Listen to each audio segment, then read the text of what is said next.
প্রায় 1.5 বছর চিকিৎসার পরে এখন অল্প অল্প সুস্থ, এখন আপনাদের সম্মুখে আসতে পেরেছেন এবং আমাদের মাঝে আজকে উপস্থিত হয়েছেন। সেজন্য মহান আল্লাহ রাব্বুল আলামিনের কাছে আমরা কোটি কোটি শুকরিয়া আদায় করে দিচ্ছি, আলহামদুলিল্লাহ।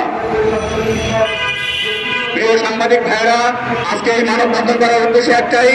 আপনারা জানেন তৎকালীন স্বৈরাচারী সরকারের আমলে যে ঘটনাটি ঘটেছিল তারই প্রেক্ষাপটে আমরা তাৎক্ষণিক একটা মানববন্ধন করেছিলাম প্রায় 500-700 লোক নিয়ে সেই গাজীপুরের রূপগঞ্জ এবং গাজীপুর অঞ্চলে।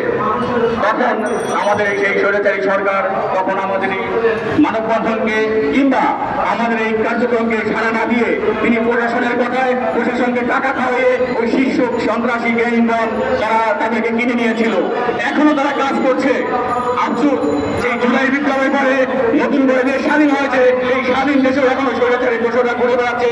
এখন আমরা আইনের সাহায্য নিতে দাঁড়িয়ে দাঁড়িয়ে ঘুরছি, এখন আমরা আইনের সাহায্য পেতে পারি নেই। সৈয়দ রিয়াজুল করিম বাংলাদেশ মানবাধিকার কমিশন ঢাকা মহানগর দক্ষিণের সহসভাপতি হিসেবে দায়িত্ব ছিলেন।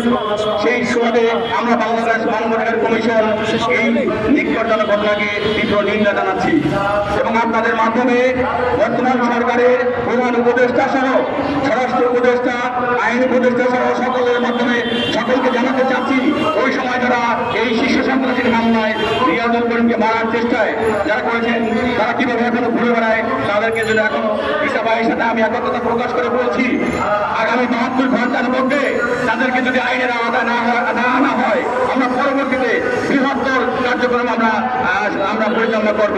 পরবর্তীতে আপনারা জানতে পারবেন আমাদের যদি 72 ঘন্টার পরে যদি আমরা আমাদের বিচার না পাই, আমরা পরবর্তী পদক্ষেপগুলো আমরা আবার বড় আকারে পদক্ষেপ গ্রহণ করব।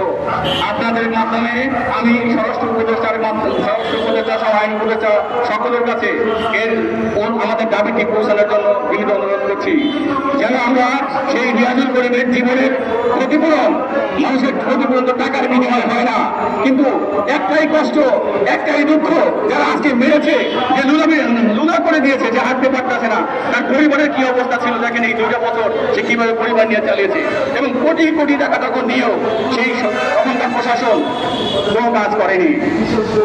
আমি কথা বাড়াচ্ছি না, আমি ঈসা ভাইয়ের সাথে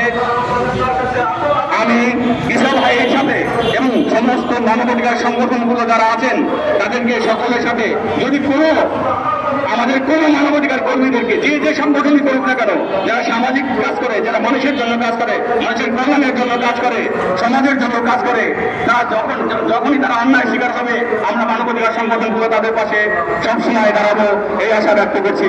আমরা